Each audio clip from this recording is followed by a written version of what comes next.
अनंतपुर गांव में नरेंद्र नाम का एक आदमी था। नरेंद्र का गांव में एक ढाबा था। नरेंद्र ईमानदारी से अपना ढाबा चलाया करता था और जो भी खाना बच जाता था वो आसपास के कुत्तों को खिला देता था। एक दिन उसके ढाबे के बाहर एक बंदर आया। वो बंदर नरेंद्र के हाथ की रोटी देख रहा था। अरे तुझे भी रोटी खानी है? आजा आजा आजा खा ले। नरेंद्र ने वो रोटी जमीन पे रखी और बंदर ने फट से रोटी उठा ली। अरे वाह! नरेंद्र ने कुछ और रोटी के टुकड़े जमीन पे रख दिए। बंदर ने उन्हें भी उठा लिए और वहाँ से चला गया। वो हर दिन शाम के समय नरेंद्र के ढाबे पे आता था। नरेंद्र उसे बची कुची रोटियां खिलाया करता था। आपने इस बंदर की आदत ना खराब कर दिया मालिक। ये रोज यहाँ आकर खड़ा हो जाता है और अब तो आप इसे अच्छी रोटियां भी खिला रहे हैं। अरे कोई बात नहीं अशोक, तेरे और मेरे परिवार की तरह इस बंदर का भी परिवार है जिसके लिए रोटी लेकर जाता है, बस। अरे आपको कैसे पता चला मालिक? अगर ये अकेला होता तो यहीं सब खा लेता, पर ये सयाना है, रोटी ले जाता है। जितनी रोटी दोगे सब की सब ले जाता है, तो जरूर ये पहले अपने परिवार को खिलाता है और फिर खुद खाता है। हो सकता है। अब जा उसे भी रोटी दे दे। उस बेजुबान जानवर को 2 रोटी खिलाकर हमारा कोई नुकसान नहीं होगा। अशोक ने बंदर के सामने 2 रोटी रख दी और वो रोटियां लेकर चला गया। ऐसे ही रोज चलता रहा। अब बंदर अपने बच्चों के साथ रोटियां लेने आया करता था। नरेंद्र अब उसे ज्यादा रोटियां देता था। नरेंद्र का ढाबा भी अच्छा चल रहा था, इसलिए उसने एक और लड़के को नौकरी पे रख ली, मानिक। अशोक खाना पकाया करता था और मानिक खाना ग्राहकों तक पहुंचाया करता था।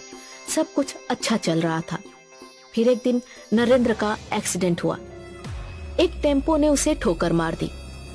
नरेंद्र का हॉस्पिटल में इलाज हुआ। उसकी जान तो बच गई, पर उसके पांव काम नहीं कर रहे थे। अब वो अपाहिज हो चुका था। नरेंद्र की पत्नी सुधा ने रो रो कर अपना बुरा हाल कर लिया था। पता नहीं भगवान को हमारे साथ क्या परेशानी थी जो हमारे साथ ये सब अनर्थ कर दिया। अरे सुधा, भगवान का शुक्र करो कि कम से कम मैं जिंदा बच गया। पर आप कैसे जीवन जिएंगे? जैसे भगवान चाहेंगे वैसे जिएंगे। नरेंद्र हर बात में अच्छाई ढूंढ रहा था।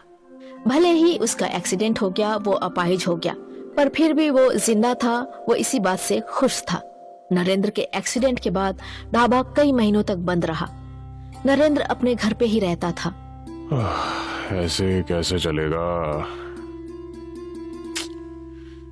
मुझे वापस ढाबा शुरू करना ही पड़ेगा। पर अब आप ये सब अकेले कैसे करेंगे? अरे सुधा, मैं अकेला कहाँ हूँ, तुम हो ना मेरे साथ। हम दोनों मिलकर ढाबा खोल लेंगे वापस, क्यों? जी। नरेंद्र को कैसे भी करके अपनी परिस्थितियां बदलनी थी।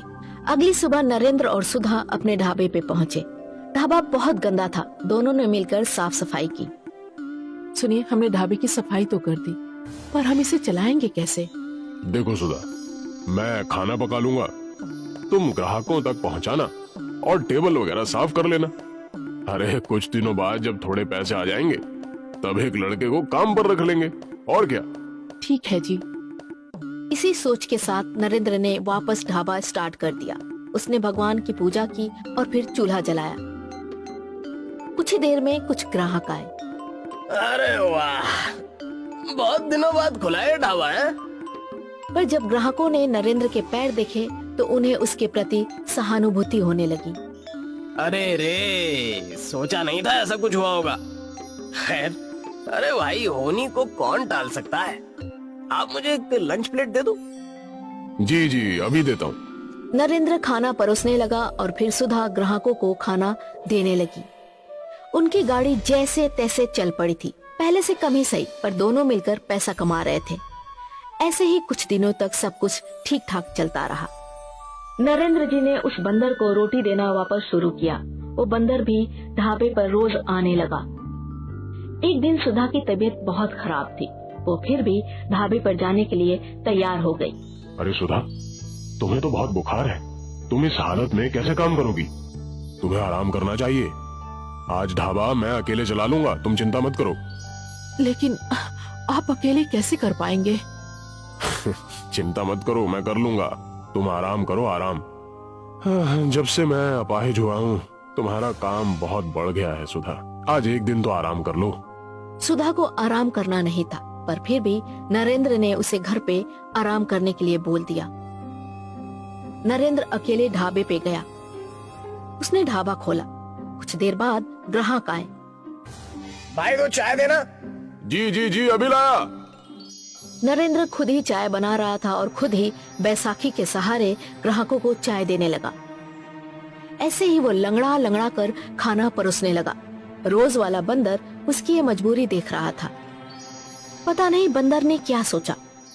वो ढाबे के भीतर गया और उसने नरेंद्र के हाथों से खाना ले लिया और खुद ग्राहक तक ले गया। नरेंद्र हैरान था, उसे समझ नहीं आ रहा था कि बंदर ऐसा क्यों कर रहा है। बंदर वहीं जमीन पे बैठ गया। कुछ देर बाद कुछ ग्राहक और आए। भाई 3 लंच प्लेट देना। जी जी, अभी लाया। नरेंद्र लंच प्लेट भरने लगा और उसके भरते ही बंदर ने वो थाली उठा ली और उसे संभाल कर ग्राहक के टेबल तक ले आया। फिर बंदर दूसरी थाली लेने आया और फिर तीसरी। सारे ग्राहक हैरान थे। अरे भाई ये तो सही है, पर आपके ढाबे पर बंदर काम करते हैं क्या?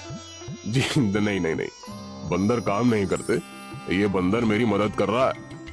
मैंने इसे रोटी खिलाई और ये बेचारा मेरी मदद के लिए काम कर रहा है। ओह अच्छा। पूरे दिन बंदर नरेंद्र के ढाबे में काम करता था। दोपहर को नरेंद्र ने बंदर को 3-4 रोटी दी। रोटी लेकर बंदर भागने लगा। शायद अब ये वापस नहीं आएगा। पर नरेंद्र हैरान हो गया जब कुछ देर बाद बंदर वापस लौटा। अब उसके साथ 2 बच्चे और उसकी पत्नी भी थी।